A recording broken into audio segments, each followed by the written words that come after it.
Hombres de Fuego, capítulo 2, Fuego en los huesos. Y dije, no me acordaré más de él, ni hablaré más en su nombre, pero fue en mi corazón como un fuego ardiente metido en mis huesos. Trabajé por sufrirlo y no pude. Jeremías. El fuego que Jeremías sentía en sus huesos era un fuego espiritual, un fuego de origen divino. Era la llama de Dios que quema las entrañas de todo aquel que es llamado por Él a su servicio. El año 1968 se celebraron en México los Juegos Olímpicos. La antorcha salió encendida de la ciudad griega de Olimpia y llegó encendida a México. Fue transportada en medios muy diversos de comunicación, atravesó tierras y mares distintos. La enarbolaron manos diferentes, pero llegó encendida a su destino como encendida salió de su origen. El fuego de Dios debe durar toda la vida en el corazón de su servidor. Debe estar tan metido dentro de él que sea imposible apagarlo. En el curso de la vida puede que el fuego arda con llamas distintas, llamas causadas por circunstancias diferentes, pero estas llamas han de tener siempre la misma motivación: Dios. Este fue el caso de Jeremías, de quien vamos a ocuparnos aquí. Fuego vocacional. En una iglesia de Dallas me encontré con un cristiano que quería venir de misionero a España. Había terminado sus estudios bíblicos, pero no tenía ni idea de su futuro. Me dijo que no sabía si se quedaría predicando en América o si iría al campo misionero. Como yo había hablado aquel día de España, pensó en España y me preguntó en qué parte de España hacía mejor temperatura, cuál era el clima más cálido de la península y además, dónde era la vida más tranquila.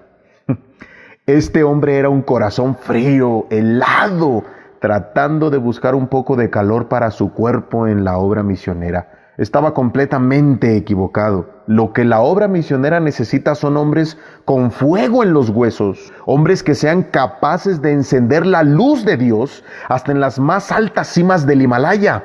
Cuando se siente este fuego vocacional, nada hay que detenga al hombre de Dios. Veamos la forma del llamamiento. Jeremías fue llamado al servicio de Dios en plena niñez. Antes que te formase en el vientre, te conocí, y antes que nacieses te santifiqué, te di por profeta a las naciones. Dios no usa siempre el mismo método para elegir a sus servidores. Isaías recibió el llamamiento cuando acudió al templo abrumado por un sentimiento de culpabilidad personal. Ezequiel fue llamado por medio de espectaculares visiones. Jeremías, en cambio, es llamado al ministerio de una manera natural, como si hubiera estado toda su vida anterior en íntimo contacto con Dios. Vino pues palabra de Jehová a mí diciendo: el hecho de que hayamos sido elegidos para el servicio de Dios no quiere decir que hayamos de obedecer sin derecho siquiera a opinar. La elección divina no anula la personalidad humana. Jeremías argumentó, opinó, incluso se resistió a la llamada divina. Y yo dije, Señor Jehová, he aquí no sé hablar porque soy niño.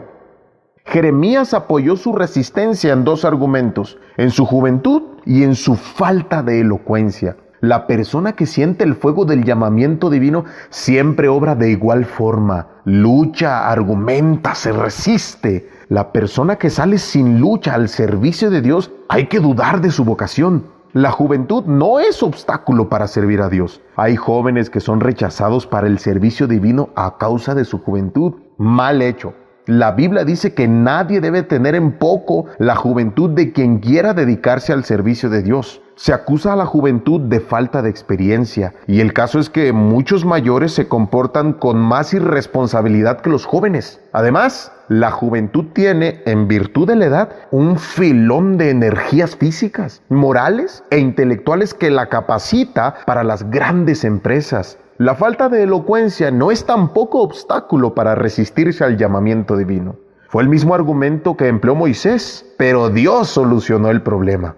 La respuesta que dio el Señor a Moisés en forma de pregunta vale para todos aquellos que, como Jeremías, objetan a la falta de elocuencia para el servicio divino. ¿Quién dio la boca al hombre? La persona llamada tiene derecho a protestar, pero también tiene derecho Dios a mantener el llamamiento a pesar de la protesta. Cuando el fuego de Dios abraza el alma, no valen protestas. Dios respondió a Jeremías: no digas soy un niño, porque a todo lo que te envíe irás tú y dirás todo lo que te mande. No temas delante de ellos, porque contigo estoy para librarte, dice Jehová. He aquí, he puesto mis palabras en tu boca. No hay remedio. Cuando la mano de Dios aprieta, nadie puede librarse de ella, sea la zarza ardiendo, como en el caso de los apóstoles, o sea el mandato de Jehová, como en este caso de Jeremías. Cuando el fuego de la llama divina penetra el alma del elegido, la resistencia es inútil. El llamado no es más él, como Pablo no era Pablo, sino Cristo en Pablo. El elegido queda automáticamente a la disposición de Dios como un embajador de su voluntad. A todo lo que te envíe irás y dirás todo lo que te mande. Dato muy importante y que debe tenerse en cuenta es que la dependencia a la voluntad divina implica fidelidad en la retransmisión del mensaje. He puesto mis palabras en tu boca. Esto indica que el servidor de Dios debe dar al hombre solamente las palabras de Dios. Debe ser absolutamente fiel al mensaje de la Biblia. La enorme confusión doctrinal que experimenta el cristianismo de hoy se debe a que los servidores de Dios no son fieles a la retransmisión del mensaje divino. Los servidores de los ideales humanos alcanzan casi siempre el aplauso y el mimo de las multitudes, la gloria que produce la celebridad. En cambio, la vida del servidor de Dios se compone principalmente de renuncias. El ministerio cristiano impone cargas que solamente pueden llevar aquellos que han sentido en sus huesos el fuego de la vocación. A Jeremías se le prohibió incluso el matrimonio. Isaías habla de su esposa como la profetisa y dice con el natural orgullo que le dio a luz un hijo. La mujer de Ezequiel era el deleite de sus ojos, pero a Jeremías se le prohíbe por orden divina que funde un hogar. Y vino a mí palabra de Jehová diciendo: no tomarás para ti mujer, ni tendrás hijos ni hijas en este lugar. Dios no impone a todos sus servidores los mismos sacrificios, pero han de estar dispuestos a aceptarlos sean cuales sean, porque esta es la condición divina. De Pablo dijo: yo le mostraré cuánto le es necesario padecer por mi nombre. El ministerio de Jeremías tenía un alcance amplio. Debía ministrar a los de su propia nación y a los de los países vecinos, a judíos y a gentiles. Te di por profeta a las naciones, a todos los reyes del norte, los de cerca y los de lejos, los unos con los otros, y a todos los reinos del mundo que están sobre la faz de la tierra. En una reunión que tuve en Nueva York con ancianos y diáconos de una iglesia, uno de los diáconos se levantó y dijo que él no creía que se debía ayudar a otros países en sus esfuerzos para la predicación del evangelio, que toda la ayuda debía volcarse en América. Cristianos como este, sin visión, sin fuego evangelístico, abundan en muchas iglesias. Si Pablo hubiera pensado como él, ni América ni Europa serían hoy día cristianas. Dios entregó a su Hijo al mundo, y el mundo es más que nuestra iglesia local, más que nuestra propia ciudad, más que nuestro país. Cristo mandó predicar el evangelio a todas las naciones. Pablo entendió esto bien, por eso dijo: a griegos y a no griegos, a sabios y a no sabios, soy deudor. Así que en cuanto a mí, pronto estoy a anunciaros el evangelio también a vosotros que estáis en Roma. Cuando arde en el alma el fuego de la vocación, cuando uno siente la llamada divina con toda su fuerza, desaparecen los nacionalismos, se derriban las barreras raciales y no hay límites geográficos que acorten nuestro ministerio. Fuego desgarrador. Hay una segunda clase de fuego que debe consumir al servidor de Dios. Es el fuego interno que se traduce en forma de sufrimiento ante la frialdad espiritual del mundo. El salmista decía que en su meditación se encendió fuego, Salmo 39. Jeremías lo sintió también ante el pecado nacional. Hemos dicho que no deben existir fronteras para el servidor de Dios. pero la situación espiritual del país donde se ha nacido debe preocupar hasta el sufrimiento. En la señal del cinto podrido vemos a Jeremías sufriendo auténticos dolores por la depravación religiosa de su propio país. Y vino a mí palabra de Jehová diciendo: así ha dicho Jehová, así haré pudrir la soberbia de Judá y la mucha soberbia de Jerusalén, este pueblo malo que no quiere oír mis palabras, que anda en las imaginaciones de su corazón y que va en pos de dioses ajenos para servirles y para postrarse ante ellos, vendrá a ser como este cinto, que para ninguna cosa es bueno. Su dolor aumenta cuando comprende lo difícil que resulta un cambio religioso en aquellas gentes descreídas. ¿Mudará el etíope su piel y el leopardo sus manchas? Así también podréis vosotros hacer bien, estando habituados a hacer el mal. Esta angustia ante el pecado nacional es característica en los grandes hombres de Dios del Antiguo Testamento. En una de las veces que Nehemías compareció ante la presencia del rey Artajerjes, éste advirtió la tristeza de su rostro. Cuando el rey le preguntó los motivos, Nehemías contestó: ¿cómo no estará triste mi rostro cuando la ciudad, casa de los sepulcros de mis padres, está desierta y sus puertas consumidas por el fuego?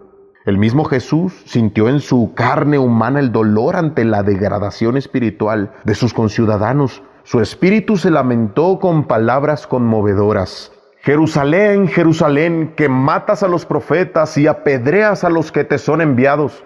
¿Cuántas veces quise juntar a tus hijos, como la gallina a sus polluelos debajo de sus alas, y no quisiste? Quien no sienta este mismo dolor en lo más íntimo de su naturaleza ante la perdición espiritual y eterna de sus propios paisanos, difícilmente podrá sentirla ante los nativos de otros países.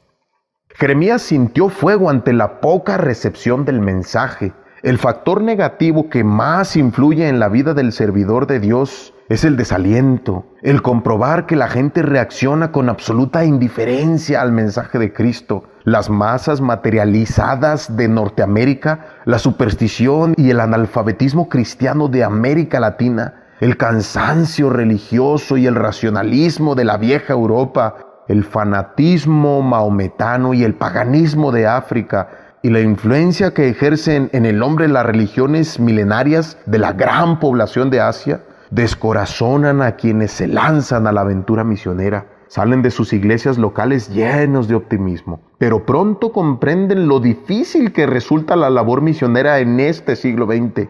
En unos países por unas causas y en otros por otras, pero la reacción contraria, con leves variantes, es igual en todas partes. Algo consuela el saber que siempre ha sido igual. Jeremías se enfrentó con el mismo problema y este le causaba un fuerte dolor. ¿A quién hablaré y amonestaré para que oigan? ¿A quién que sus oídos son incircuncisos y no pueden escuchar? He aquí que la palabra de Jehová les es cosa vergonzosa, no la aman. Por tanto estoy lleno de la ira de Jehová, estoy cansado de contenerme. La derramaré sobre los niños en la calle y sobre la reunión de los jóvenes igualmente. Tan cansado y deprimido se sentía Jeremías por la poca recepción que tenía su mensaje, que deseaba salir por las calles y gritar a voces las verdades divinas que le aprisionaban el alma. Hasta el Hijo de Dios sintió una tristeza parecida cuando, ante el abandono general, preguntó a los suyos: ¿queréis acaso iros también vosotros? Parece que Dios ha castigado a nuestra época con la incredulidad. Paul Rotten dice que en ninguna época se ha encontrado Dios tan ausente de la mente de los hombres como en el siglo XX. Los servidores de Dios no son culpables de esta situación, pero sí deben lamentarla, llorarla, sufrir por ella con sufrimiento de fuego y no permanecer indiferentes. Jeremías también sintió fuego ante la ignorancia espiritual. La incredulidad es muchas veces fruto de la ignorancia espiritual. Pascal decía que el ateo es quien más cree, y llevaba razón. Niega la existencia del Dios bíblico, pero cree en una serie de dioses impersonales, inventados para satisfacer los deseos naturales de adoración. En nuestros días hay tanta ignorancia espiritual en Londres, París o en Nueva York, como en las selvas del Amazonas o en las tribus de África Negra. ¿Cuál es la reacción de los servidores de Dios ante la ignorancia espiritual de nuestros días? La Biblia dice que serán todos enseñados de Dios. ¿Sufrimos ante el incumplimiento de esas promesas en nuestros días?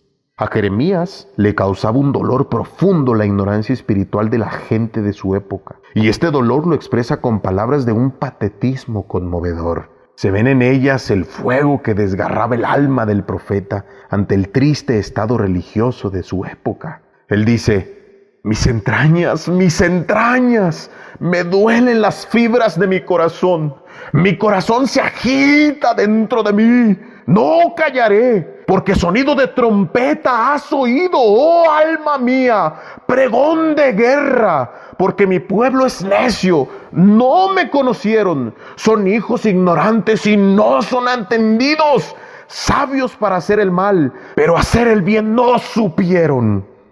El pecado nacional, la escasa recepción de su mensaje y la ignorancia espiritual del pueblo eran tres causas que hacían sufrir a Jeremías. La situación actual, en esos mismos aspectos, es peor, y los servidores de Dios deben mostrar quebrantamiento de corazón y dolor sincero ante ella. Fuego persecutor. Muchos autores, entre ellos Bossuet, Gehling, Zweig, Stein, Mann, Dunn, Cornell y otros, han estado de acuerdo para encontrar un paralelo entre los sufrimientos de Cristo y los de Jeremías. Si Jesús pudo decir en la profecía del Salmo 42, dirigiéndose a Dios: todas tus ondas y tus olas han pasado sobre mí, Jeremías también se queja al Todopoderoso. Lo hace con palabras distintas, pero su angustia es la misma. Tú lo sabes, oh Jehová. Acuérdate de mí, visítame y véngame de mis enemigos. No me reproches en la prolongación de tu enojo. Sabes que por amor de ti sufro afrenta. ¿Por qué fue perpetuo mi dolor? Y mi herida desahuciada no admitió curación. No se sabe cuándo murió el profeta ni cómo. Una leyenda judía que fue aceptada por los cristianos antiguos dice que murió mártir en Tafnes, apedreado por sus propios conciudadanos. Lo que sí sabemos, porque lo leemos en su libro, es que el fuego de la persecución estuvo constantemente encendido en la vida de Jeremías. Cárceles y persecuciones abundaron en su agitada existencia, cosa natural en la vida de todo verdadero servidor de Dios que quiera ser fiel a la vocación recibida. Le persiguieron sus mismos paisanos. La historia de las persecuciones religiosas está llena de conflictos civiles. La Inquisición española despertó el odio religioso entre personas que habían nacido y crecido juntas y se denunciaban los propios vecinos. La rebelión de Lutero contra el sistema romanista desencadenó una guerra civil que diezmó considerablemente la población alemana. América fue fundada por hombres a quienes la intolerancia religiosa hizo abandonar el país de nacimiento. Mahoma tuvo que huir de la Meca a Medina, apedreado por sus propios compatriotas. El mismo Jesús intentó ser despeñado desde la cumbre del monte donde estaba edificada Nazaret, la ciudad donde había sido criado. Jeremías no corrió mejor suerte. Sus paisanos, aquellos a quienes ministraba en el nombre del Señor, los mismos que él intentaba conducir por el buen camino, le persiguieron con saña. Y Jehová me lo hizo saber y lo conocí. Entonces me hiciste ver sus obras. Y yo era como cordero inocente que llevaban a degollar, pues no entendía que maquinaban designios contra mí diciendo: destruyámoslo, destruyamos el árbol con su fruto y cortémoslo de la tierra de los vivientes para que no haya más memoria de su nombre. Por tanto, así dice Jehová acerca de los varones de Anatot que buscan tu vida diciendo: no profetices en nombre de Jehová para que no mueras en nuestras manos. Quien tenga la suerte de servir a Dios en un país de absoluta libertad religiosa, que dé gracias al Señor por ello. Pero quien sufra persecución de sus propios conciudadanos, que no se aflija, que no se rebele, que lo vea como cosa natural y que luche, dando gracias a Dios de que le consideró digno de padecer afrenta por causa del nombre. A Jeremías le perseguían sus mismos familiares. Porque aún tus hermanos y la casa de tu padre, aún ellos se levantaron contra ti, aún ellos dieron grito en pos de ti. No los creas cuando bien te hablen. Ese es el destino de muchos servidores de Dios. Sufrir el dolor que causa la incomprensión y muchas veces la persecución de los propios familiares. Carlos Wesley, el fundador de la denominación metodista, se quejaba con amargura del obstáculo que le suponía su propia esposa en la obra que Dios le había encomendado. Pearl Buck, esa fina y prolífera novelista norteamericana ganadora del premio Nobel e hija de un misionero protestante que pasó su vida en China, describe los disgustos familiares y especialmente las continuas peleas entre marido y mujer a causa de la forma que él tenía de ver el trabajo misionero. El mismo Jesús predijo que Él llegaría a ser motivo de discordia en el seno de las familias. Estará dividido el padre contra el hijo, y el hijo contra el padre, la madre contra la hija, y la hija contra la madre, la suegra contra su nuera, y la nuera contra su suegra. Esta es una cruz que el propio Jesús llevó y que muchos servidores de Dios arrastran hoy en día. Unos lo disimulan mejor que otros, pero en algunos casos conduce incluso a que muchos predicadores renuncien y misioneros abandonen la obra. A Jeremías también lo encarcelaron. No hubo tribulación que Jeremías no experimentara. Conoció intensos dolores morales y físicos y hasta fue varias veces encarcelado. El gran sacerdote Pasur le mandó azotar y luego le puso en un cepo.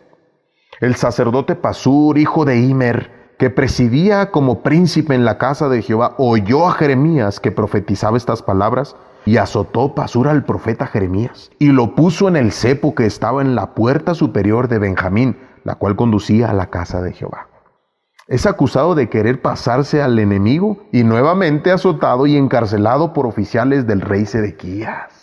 Y aconteció que cuando el ejército de los caldeos se retiró de Jerusalén a causa del ejército de Faraón, salía Jeremías de Jerusalén para irse a tierra de Benjamín, para apartarse de en medio del pueblo. Y cuando fue a la puerta de Benjamín, estaba allí un capitán que se llamaba Irías, hijo de Selemías, hijo de Ananías, el cual apresó al profeta Jeremías diciendo: «Tú te pasas a los caldeos». Y Jeremías dijo: «Falso, no me paso a los caldeos». Pero él no lo escuchó, sino prendió Irías a Jeremías y lo llevó delante de los príncipes. Y los príncipes se airaron contra Jeremías y le azotaron y le pusieron en prisión de la casa del escriba Jonatán, porque la habían convertido en cárcel. El mismo Sedequías en otra ocasión le manda arrojar en el interior de una cisterna cubierta de cieno.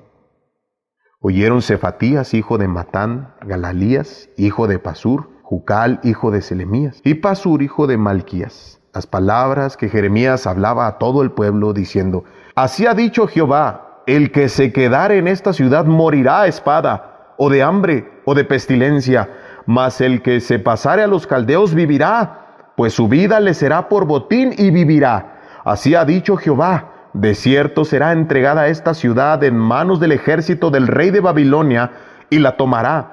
Y dijeron los príncipes al rey: «Muera ahora este hombre, porque de esta manera hace desmayar las manos de los hombres de guerra que han quedado en esta ciudad, y las manos de todo el pueblo, hablándoles tales palabras, porque este hombre no busca la paz de este pueblo, sino el mal». Y dijo el rey Sedequías: «He aquí que él está en vuestras manos, pues el rey nada puede hacer contra vosotros». Entonces tomaron ellos a Jeremías y lo hicieron echar en la cisterna de Malquías, hijo de Amalec, que estaba en el patio de la cárcel, y metieron a Jeremías con sogas, y en la cisterna no había agua, sino cieno, y se hundió Jeremías en el cieno. Otra vez, cuando Nabucodonosor tomó Jerusalén y se llevó a un grupo de judíos a Babilonia, Jeremías fue esposado y atado con cadenas como los demás. Palabra de Jehová que vino a Jeremías después que Nabuzaradán, capitán de la guardia, le envió desde Ramá, cuando le tomó estando atado con cadenas entre todos los cautivos de Jerusalén y de Judá que iban deportados a Babilonia. El fuego de la persecución no se apagó mientras estuvo encendida la vida del profeta. El servidor de Dios que no sufra persecución hoy, que dé gracias a Dios. El que la sufre, entienda que tiene precedentes en el mismo Cristo. Acordaos de la palabra que yo os he dicho. El siervo no es mayor que su Señor. Si a mí han perseguido, también a vosotros perseguirán. Si han guardado mi palabra, también guardarán la vuestra. Pero ninguna clase de persecución puede apartar al servidor de Dios de la misión recibida. Cuando dijeron a Cristo que huyera porque Herodes le buscaba para matarle, su respuesta fue: id y decid a aquella zorra, he aquí echo fuera demonios y hago curaciones hoy y mañana, y al tercer día termino mi obra. Sin embargo, es necesario que hoy y mañana y pasado mañana siga mi camino, porque no es posible que un profeta muera fuera de Jerusalén. Pablo, que sabía mucho de persecuciones, tiene esta valiente reflexión. ¿Quién nos separará del amor de Cristo? ¿Tribulación, o angustia, o persecución, o hambre, o desnudez, o peligro, o espada? Como está escrito, por causa de ti somos muertos todo el tiempo. Somos contados como ovejas de matadero. Antes en todas estas cosas somos más que vencedores, por medio de aquel que nos amó, por lo cual estoy seguro de que ni la muerte, ni la vida, ni ángeles, ni principados, ni potestades, ni lo presente, ni lo porvenir, ni lo alto, ni lo profundo, ni ninguna otra cosa creada nos podrá apartar del amor de Dios que es en Cristo Jesús, Señor nuestro. Fuego sin llamas. Un amigo mío de Texas, llamado Leonardo Miller, me llevó cierta noche a una reunión al aire libre que celebraban jóvenes con vocación misionera. Recorrimos algunos kilómetros en coche y llegamos a un bosque. No había luna. La noche estaba cerrada y los jóvenes se alumbraban con linternas. Llegado al sitio elegido, se encendió una gran hoguera y los jóvenes se sentaron en círculo a su alrededor. Yo debía hablarles de la vocación misionera. Mientras comentaba el tema, varios de ellos procuraban mantener la llama viva. Terminé yo de hablar. Hubo un diálogo que acabó también.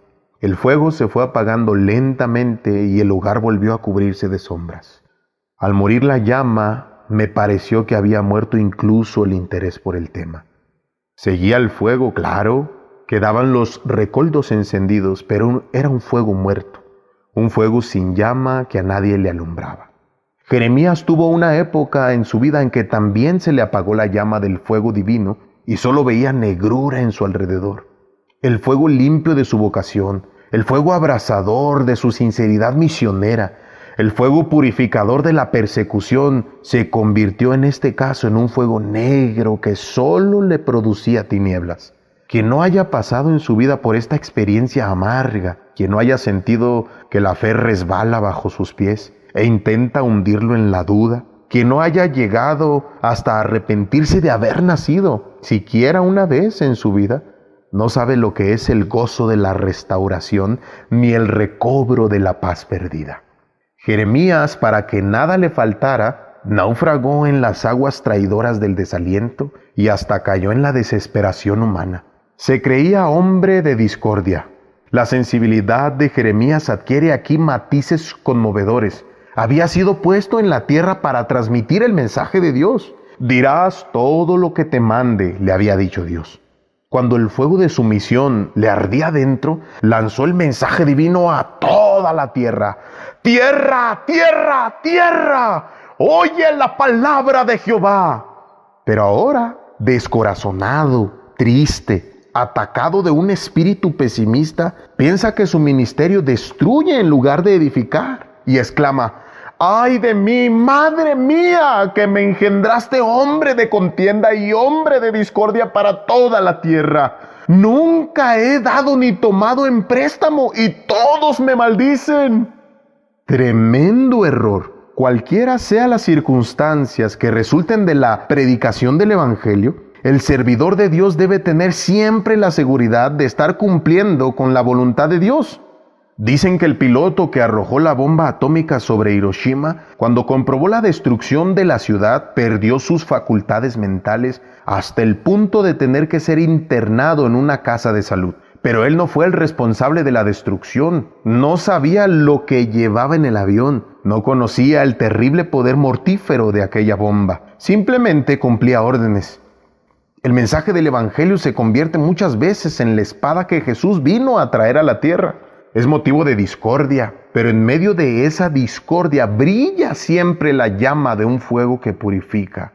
El cirujano se ve en ocasiones obligado a cortar una pierna o un brazo para salvar el resto del cuerpo. Y no siente remordimiento por dejar cojo o manco a un ser humano, porque tiene conciencia de haber cumplido un objetivo superior. Muchas discordias familiares surgen como consecuencia de la conversión de uno o más miembros de la familia. El servidor de Dios no ha de desanimarse por ello. Al contrario, ha de proseguir en su labor con la convicción de estar cumpliendo una misión beneficiosa para el cuerpo y para el alma. ¿Puede un servidor de Dios caer en la desesperación hasta el extremo de maldecir el día de su nacimiento? Job lo hizo, y lo hizo también Jeremías. Maldito el día en que nací. El día en que mi madre me dio a luz no sea bendito. Maldito el hombre que dio nuevas a mi padre diciendo: hijo varón te ha nacido, haciéndole alegrarse así mucho. Y sea el tal hombre como las ciudades que asoló Jehová y no se arrepintió. Oiga gritos de mañana y voces al mediodía, porque no me mató en el vientre, y mi madre me hubiera sido mi sepulcro, y su vientre embarazado para siempre. ¿Para qué salí del vientre? ¿Para qué trabajo y dolor y que mis días se gastasen en afrenta? Se ha dicho que los grandes hombres tienen grandes momentos de decaimiento. Psicológicamente, los hombres de actividad intensa, los que viven bajo presiones emocionales, son los más propensos al desvanecimiento y a la claudicación momentánea. Abraham está dispuesto a sacrificar a su hijo, pero miente ante el temor de que le roben la esposa. Moisés desafía al faraón de Egipto, a la corte de magos, al mismo ejército real, pero sucumbe ante la presión de su propio pueblo. Elías desafía públicamente a los profetas de Baal y se esconde atemorizado ante la simple amenaza de una mujer. David pelea como un guerrero de Dios y canta salmos de sublime altura espiritual y literaria, y en cambio se doblega ante la tiranía del cuerpo. Pedro saca su espada ante una tropa armada y se sobrecoge de temor ante la pregunta de una mujer. Esta es la sinceridad abrumadora de la Biblia, que no oculta las caídas ni las vacilaciones de sus más grandes personajes. Todo servidor de Dios tiene estos grandes momentos de decaimiento. Cada cual pasa su propio Getsemaní, pero no ha de permitir que el fuego se apague del todo. Ha de avivar la lumbre para que la llama resurja. Afortunadamente, Dios no mide nuestra vida por hechos aislados, sino a la luz de toda nuestra existencia. Jeremías pierde de vista el objeto de su existencia. El desaliento, si no se ataja a tiempo, puede convertirse en crónico. Parece que Jeremías llegó a este estado. ¿Para qué salí del vientre?, dice. Para ver trabajo y dolor y que mis días se gastasen en afrenta. Él sabía bien cuál era la respuesta a su pregunta. Dios se la había hecho conocer el día en que le llamó a su servicio. Antes que te formases en el vientre te conocí, y antes que nacieses te santifiqué, te di por profeta a las naciones. Servir a Dios, ya sea en una iglesia local o en el campo misionero, es una tarea difícil que está llena de dificultades. Pero por encima de las dificultades, el servidor de Dios nunca ha de perder de vista su misión. La última guerra mundial conoció el episodio estremecedor de los pilotos suicidas japoneses. Hombres que se encerraban voluntariamente en sus aparatos y se estrellaban contra el blanco enemigo. Habían recibido una orden, se consideraban portadores de una misión especial y no renunciaban a ella. Está siendo motivo de alarma el elevado número de misioneros que tras 2 o 3 años en el campo misionero pierden la visión por las almas perdidas y regresan a sus tranquilos hogares. Cuando a un servidor de Dios, en un momento de decaimiento, se le ocurra la misma pregunta que a Jeremías: ¿para qué salí del vientre?, que se responda con estas palabras del apóstol Pablo: a griegos y a no griegos, A sabios y a no sabios soy deudor. ¡Ay de mí si no anunciare el Evangelio! Cuando el cansancio humano, el pesimismo y el desaliento espiritual se apoderan de una persona, hay varias maneras de reaccionar. Una es como lo hizo Jonás, que sin decir palabra a Dios trató de huir de su presencia, como si esto fuera posible. Elías reaccionó de otra manera. Cuando huye de Jezabel y Dios le sale al encuentro, intenta buscar argumentos para justificar su deserción. Hay otros como Job en su perplejidad y como Jeremías en este caso, que ante el desaliento reaccionan con una actitud de rebeldía espiritual. En ellos se enciende otra clase de fuego, el de la discusión, el de la pelea con Dios. Así le ocurrió a Jeremías, alterca con Dios. ¿Por qué fue perpetuo mi dolor y mi herida desahuciada no admitió curación? ¿Serás para mí como cosa ilusoria, como aguas que no son estables? Jeremías se pregunta si después de todo Dios no sería una cosa ilusoria para él.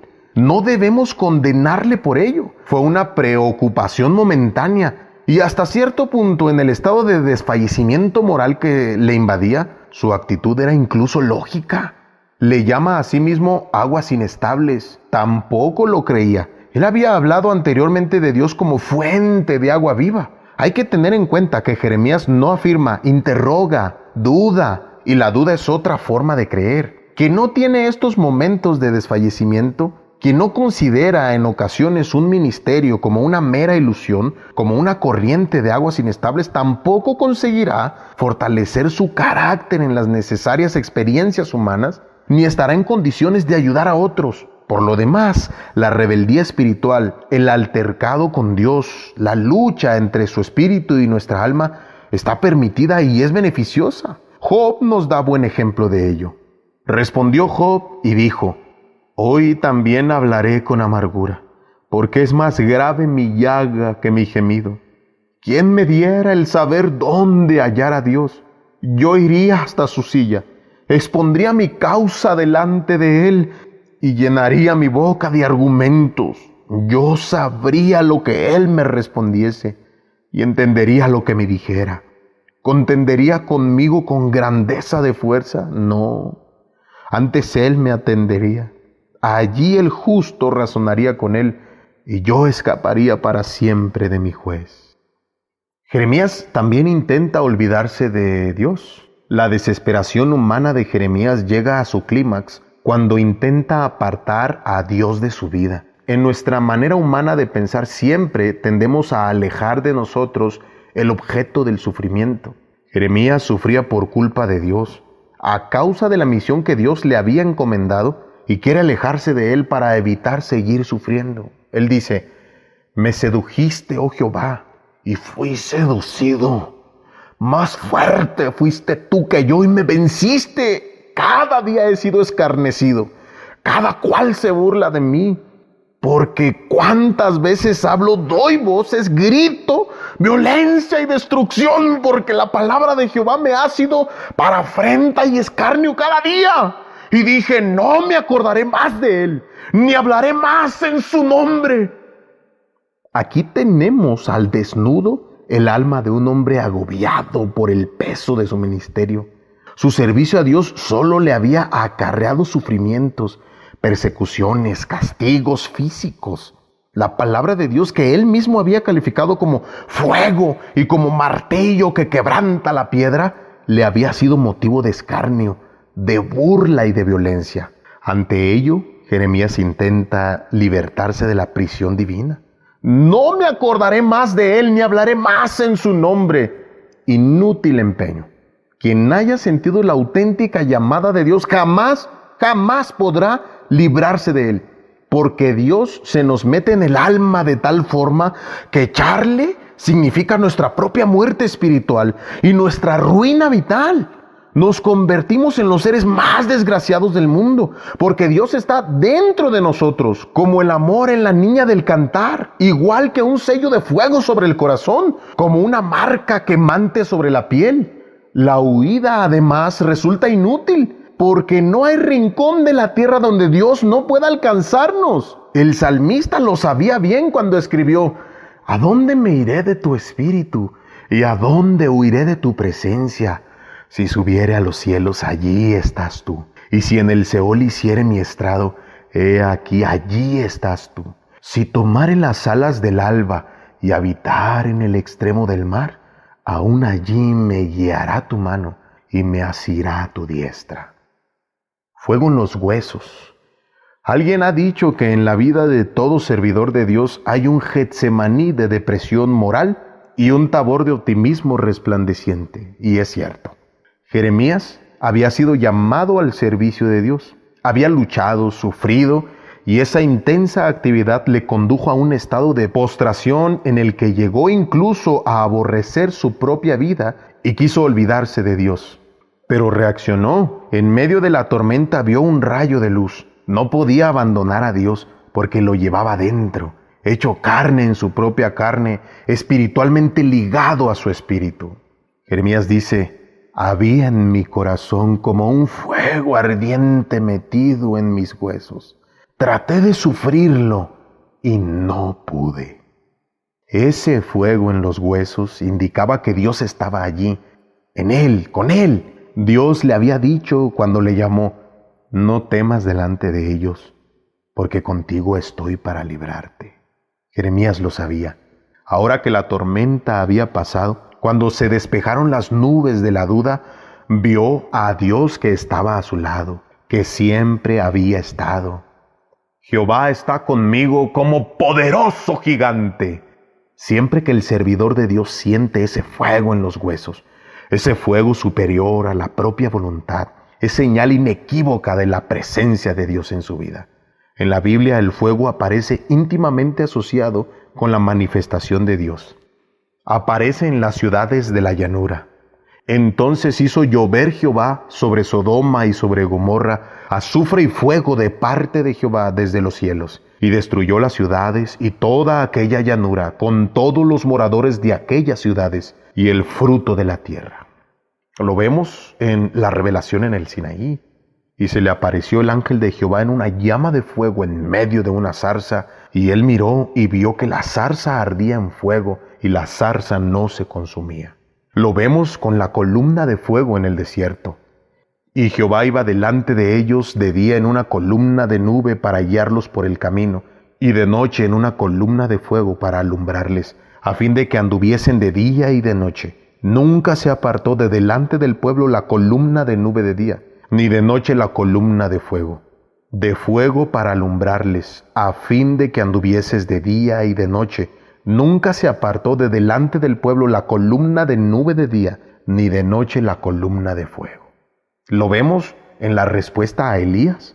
Cuando llegó la hora de ofrecerse el holocausto, se acercó el profeta Elías y dijo: Jehová, Dios de Abraham, de Isaac y de Israel, sea hoy manifiesto que tú eres Dios en Israel, y que yo soy tu siervo, y que por mandato tuyo he hecho todas estas cosas.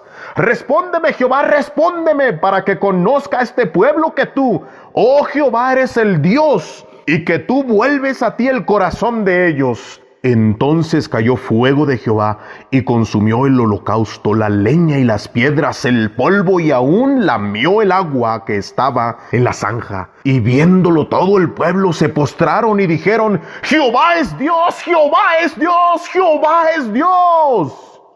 También vemos el fuego de Dios en los carbones encendidos de Isaías. Y voló hacia mí uno de los serafines, teniendo en su mano un carbón encendido, tomado del altar con unas tenazas, y tocando con él sobre mi boca, dijo: He aquí que esto tocó tus labios, y es quitada tu culpa, y limpio tu pecado. ¿Lo vemos en el bautismo de fuego?